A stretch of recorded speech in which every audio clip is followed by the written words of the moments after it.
El invitado de hoy, como ustedes saben, es Fernando Soto Rojas, el nuevo presidente de la Asamblea Nacional, una figura emblemática de la política venezolana, un luchador social a tiempo completo, un hombre de experiencia en la acción concreta, sin que esto signifique que tiene una extraordinaria preparación política e ideológica. Bienvenido, Fernando. Bueno. ¿Quién es Fernando Soto Rojas? Bueno, yo creo que nosotros, en general la familia Soto Rojas, mi mamá y mi hermano Víctor Ramón Soto Rojas, que fue sociólogo, a temprana edad nosotros tomamos conciencia, digamos, de la situación política, porque los antecedentes que crearon a mi mamá era del Mocho Hernández, allá fines del siglo XIX, principios del XX. Y mi mamá apoyaba la guerrilla del general Emilio Lerdo Cedeño, que invadió 7 veces el territorio nacional desde Colombia hasta aquí. Y cuando pasaba por el Guárico, particularmente en Altagracia, mi mamá que tenía como 14 años, siempre salía a victoriar y salía todo el pueblo. Así que eso de la guerrilla no es un capricho, sino una cosa congénita. Viene de esa tradición, pues. Y luego a ella le gustaba mucho la novelística de Rómulo Gallego. Y en esa época prohibían Vargas Vilas y todas esas cosas. Y entonces ponía uno a leer esas novelas. Y allá ya en la época de Pérez Jiménez ya estaba organizando una fuerza de resistencia de Acción Democrática. Porque tú eres un hombre vinculado a las luchas, no solamente revolucionarias, sino democráticas. La lucha contra Pérez Jiménez, jugaste un papel, eres muy joven, pero lo hiciste. Claro. Y luego en la Cuarta República. Es decir, que hay una continuidad en esa lucha. Sí, yo he estado en las 3 largas coyunturas políticas venezolanas. Todo el periodo del perejimenismo, por lo menos del 50 para acá, el periodo del punto fijismo y ahora esta transición bolivariana. Pero hay un hecho que a mí me pegó mucho, estudiaba el 2º año de bachillerato, con el asesinato del coronel Carlos Delgado Charbó en el año 50, y eso fue realmente muy traumático. Leonardo Ruiz Pineda, el líder de la resistencia, señaló eso un crimen de bandolerismo tropical, pues. Eso de verdad, la juventud, eso nos impactó también mucho, pues. Y finalmente un hecho político que se dio allá, Pérez Jiménez fue a visitar al pueblo, y un padre que se llamaba también Chacín Soto, pero no era familia mía, pero muy, muy querido en el pueblo. A él lo invitaron para que fuera a recibir a Pérez Jiménez. Y él con un gesto digno, no, póngame preso, yo no voy a recibir a Pérez Jiménez. Tengo un hermano preso en Guasini y tal. Total que al pobre Pura lo botaron del pueblo y del liceo. Y yo era el presidente del centro de estudiantes Ramón Buenahora y nos levantamos en protesta en el año 53.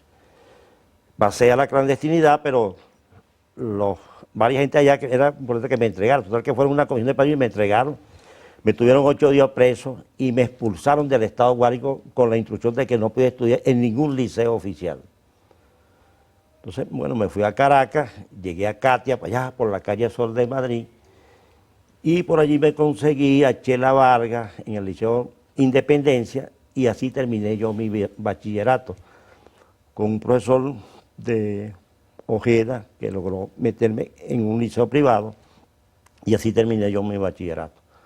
Después pasamos a la Universidad Central, estaba reabierta, porque había estado cerrada la Universidad Central también, porque la Universidad Central siempre la ha cerrado, tanto las dictaduras Gómez, Pérez Jiménez, como el punto fijismo.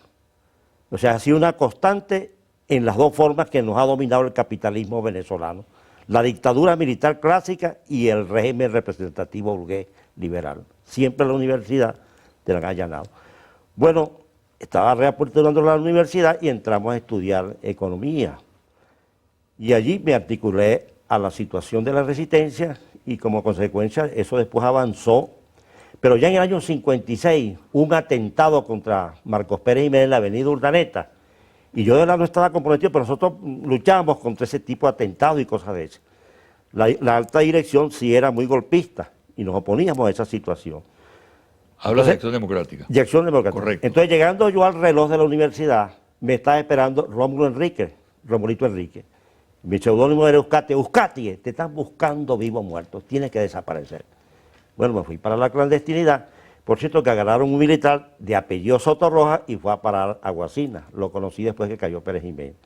Me articulé a la lucha de la resistencia que comandaba Fabricio Ojeda y participamos activamente en los acontecimientos del 23 Bueno, de después 1952. de esa fase entras en la lucha ya Sí. guerrillera, en la acción contra la Cuarta República, enfrentando todas las perversiones de la Cuarta República. Ahora, un hombre con los méritos, con la hoja de servicio tuyo, con la lealtad a un ideal. Sin embargo, cuando tú accedes a un cargo de la importancia de ser el presidente de la Asamblea Nacional, electo popularmente, ¿no? Eres objeto de ataques despiadados, de burlas, como se han expresado. Por ejemplo, hay una mancheta de un periódico que decía al día siguiente en que tú te juramentaste como presidente, lo de Sotorrojas nos enrojeció a todos, pero de vergüenza. Oye, yo creo que el viejo Otero Vizcarrondo y su hijo Miguel Otero Silva, donde estén, deben estarse removiendo realmente. Porque el Nacional, que fue una iniciativa del viejo Otero Vizcarrondo, cuando dijeron vamos a publicar un periódico que sirva para impactar la conciencia nacional, pues. Y jugó, creo que un papel importantísimo en la década del 40, 50. Ese era el periódico diario de general del país, pero particularmente de la izquierda. Y han ido contra toda su historia, chicos. Mira, yo he leído algunas veces el Nacional de 1944. Hay un tremendo reportaje que hacen sobre Andrés Eloy Blanco y el poeta Antonio, que fue director del Nacional. Antonio Arraiz. Antonio Arraiz. Tú sabes que había una pugna ahí entre el medinismo y Acción Democrática, pues. Por la unidad, y tú recuerdas todo aquel caso de la candidatura de Escalante, etcétera, etcétera. Pero en ese debate, luchando por una parroquia, Andrés Eloy dice, no, es que yo no debo ser el candidato, debe ser Antonio Arraiz, que significa la resistencia, y sale de su novela. Y le responde a Antonio Arraiz, no es que tiene que ser Andrés Eloy Blanco, el hombre del canto en España, y entonces dos poetas se caen a besos. No hubo acuerdo ni con el ministro y tal. Fueron a las elecciones, ganó Andrés Eloy y se abrazaron, pues.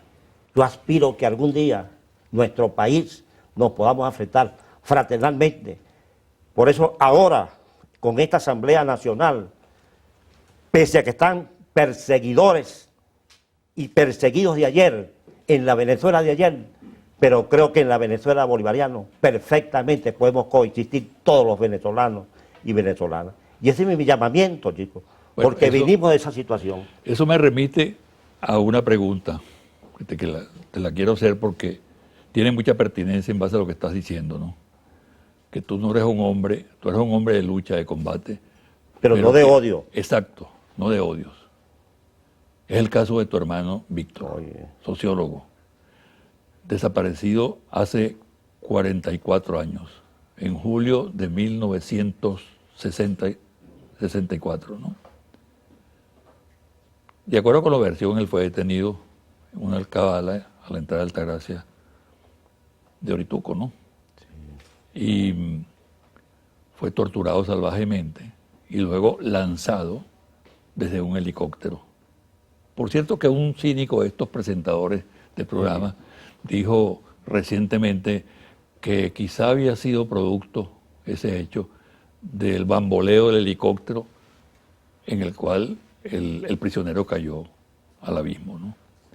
Una versión canallesca como ocurre siempre en estos casos. Pues bien, esa historia hay que recordarla en función de la justicia, creo yo.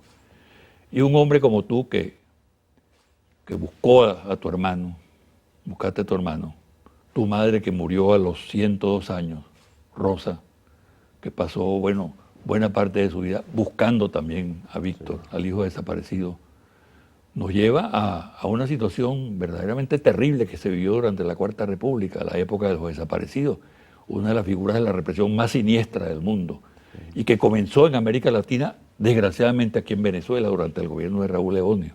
Ahí donde desaparecieron más de 1000 venezolanos, los hermanos Pasquier, muchos otros, ¿no? Bueno, de la guerrilla hay muchos Alejandro Tejero.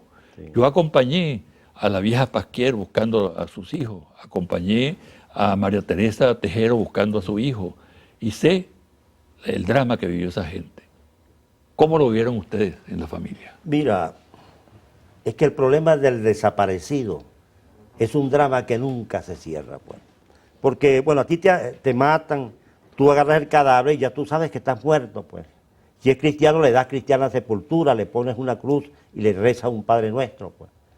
Mi mamá estuvo todo el tiempo buscando y yo visité 3 veces, incluso hace 4 años, las montañas del Bachiller en una gira de 8 días y 8 noches con campesinos que tenían ciertas pistas. Y por fin conseguimos algunos cadáveres que están en el mausoleo de San José de Guaribe en el estado Guárico. Heriberto Cartagena. Heriberto Cartagena, el Águila. Tenemos una lista grande de desaparecidos y esta una gran placa allá en el Trino Barrios. Trino Barrios, el comandante Trino Barrios, toda esa gente, pues. Pero eso nunca se cierra, pues. Porque tú siempre tienes esperanza. Recuerdo que Puro una vez le llegó la idea que había un Soto Roja por allá por el Cúpira y ella ilusionada porque le describían, puede ser Ramón, que ya debe estar viejo. Y dije, eso no puede ser. Y fuimos allá otra vez. Tenía rasgos, pero no era un tipo de España que se había metido con una campesina, había sacado unas cosas. O sea, fueron intentos así, pues, hasta que al final yo le dije, yo voy a hacer estas últimas 3 exploraciones y con esto, bueno, lo que es la tortura. Y es un baldón para esa etapa de la vida del país, esos 40 años de punto. Y tenemos que cerrarla definitivamente en este país. Y fíjate tú que lo que más duele en eso, creo yo, lo que más provoca reacciones es la impunidad. Sí. En el sur, por ejemplo, en el cono sur, en Argentina y en Chile, los responsables de crímenes horrendos, de lesa humanidad, con caso concreto de las desapariciones, han sido procesados 30, 25, 40 años después y han sido sancionados, han sido condenados muchos jefes militares a cadena perpetua y a penas muy altas, porque son delitos que no prescriben. Sin embargo, en Venezuela hay una impunidad total en ese sentido. ¿Dónde están los responsables de la desaparición de Víctor Soto Roja? O de los hermanos Pasquier, sí, o de Donato Carmona. Todavía quedan sobrevivientes por allí, pues. Sí.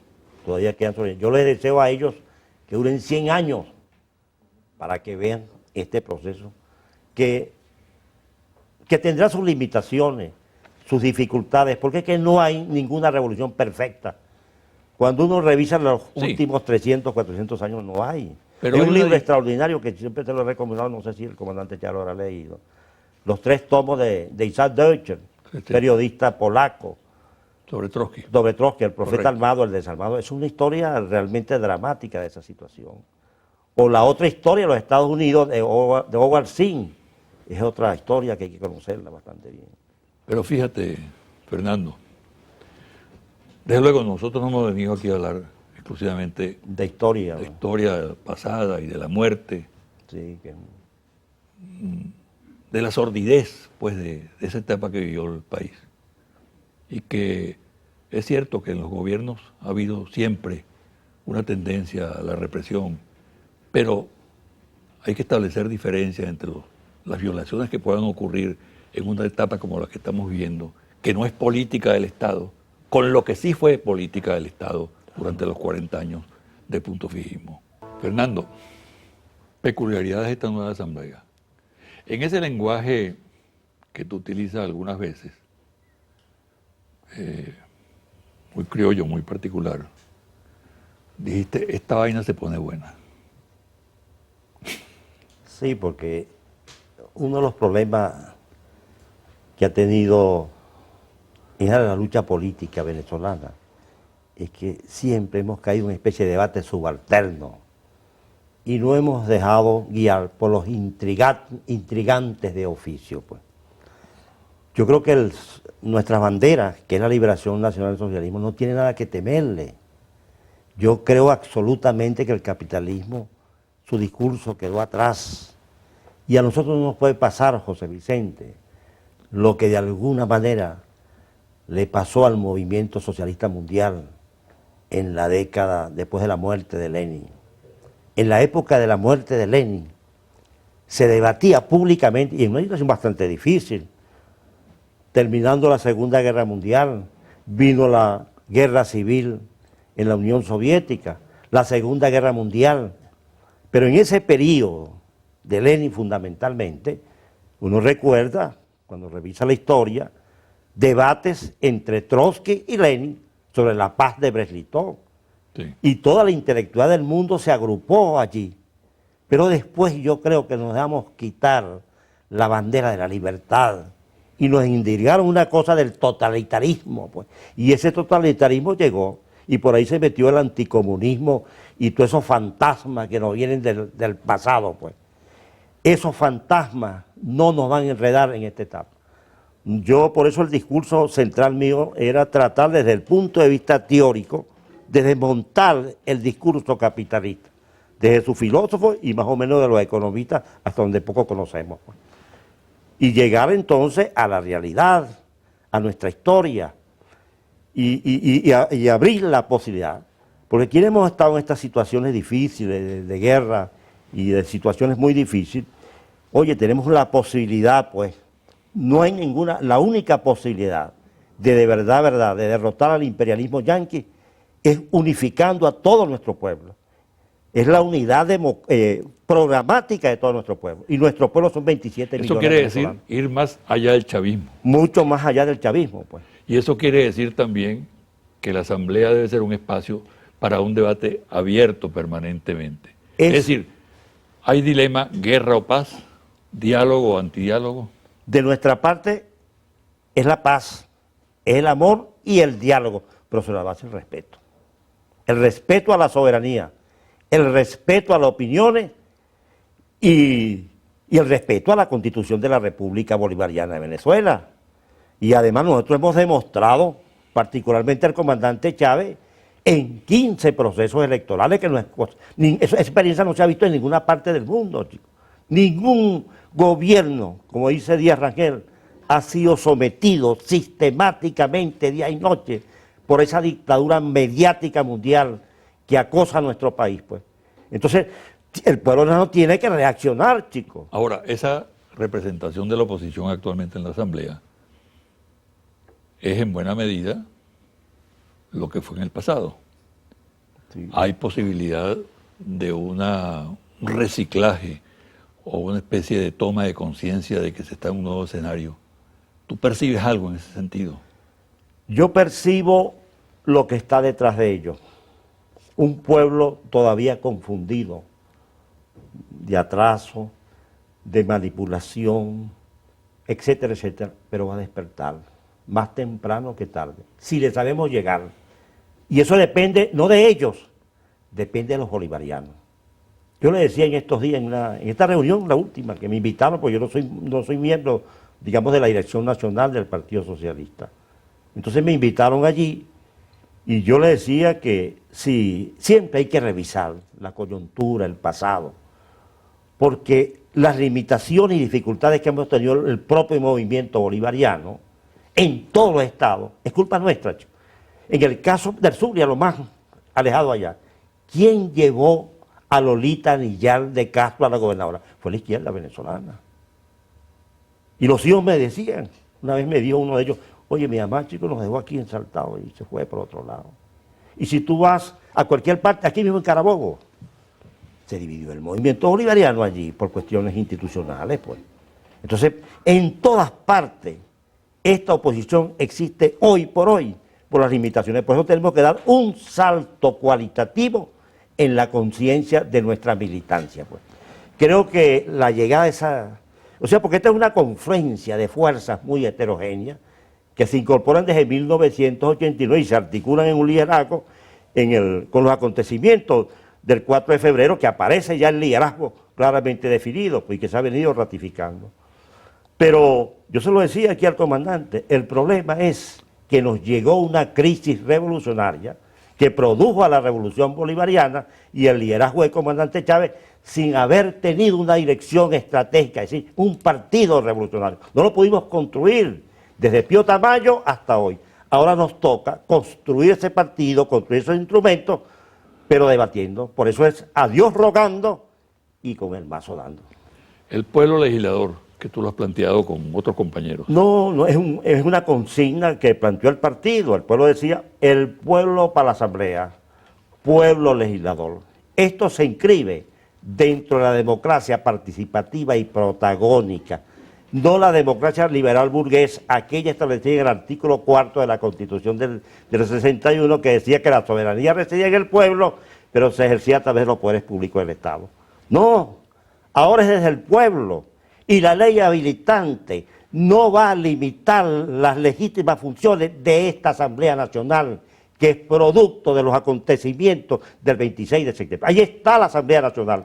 Esa Asamblea Nacional, a nuestro juicio, tiene que evolucionar hacia una Asamblea Popular. Es como una especie de un triángulo, pueblo legislador, nuestro pueblo y dos vertientes, el liderazgo del comandante Chávez, el Ejecutivo Nacional, la ley habilitante para resolver los problemas estructurales o facilitar en eso, y la Asamblea Nacional también legislando y orientando como foro político, como sistematizador, pero articulado. Incluso te voy a tener una iniciativa que los voy a conversar con ellos. Yo creo que esta asamblea no podemos quedarnos en esas cuatro paredes, chicos. Estaba pensando, José Vicente, y tú deberías acompañarnos también, dentro de pocos días, va a haber el 15 de febrero, el aniversario del Congreso de Angostura. ¿Por qué no agarramos esa caravana, 2, 3, 4 autobuses, metidos los 165 diputados y diputados, no por fracción, sino por orden alfabético, y le caemos allá a Ciudad Bolívar, y allá buscamos un orador de orden, y recorremos por allá, y dialogamos, y hasta nos comemos una zapuara, y un casabe, una cosa por allí. Yo creo que eso le hace falta a este país, chicos. Yo creo que le hace falta que el liderazgo de verdad debata, pues, públicamente. Mira, la idea de los refugios. pero eso tiene que ver también con lo que se conoce con el nombre de fenómeno de la polarización. Sí. ¿No? A mí la polarización nunca me ha asustado ni me ha preocupado. Históricamente siempre ha existido. Exacto. El mundo está polarizado permanentemente. En su discurso con motivo de la masacre de Tucson, Arizona, el presidente Obama dijo, Estados Unidos está polarizado, ¿no? Y así está en todas partes, ¿no? Sí. Pero hay que distinguir lo que es la polarización política, ideológica, donde se asume el debate con seriedad, con responsabilidad y con respeto, y lo que es la oposición a base de odios, lo que yo llamo la oposición cainita, Sí. destinada a acabar con el adversario y ver en el adversario un enemigo al cual hay que destruir. Bueno, aquí se viene planteando algo así como la repolarización, es decir, ir hacia un escenario y hacia un trabajo que permita que los venezolanos con distintas posiciones puedan dialogar, entenderse, llegar a acuerdos o discrepar, ¿no? ¿Qué te parece a ti lo que hay que hacer en este momento? Bueno, sin duda, ya hemos hecho 2 secciones, pues. Y el país, yo le he dicho a todos, a la oposición y a los compañeros, vamos a usar el sistema público nacional. Pero eso sí que... Pero, ¿qué te ha parecido esas 2 sesiones que se han hecho hasta ahora? Bueno, me parecieron bien en lo fundamental.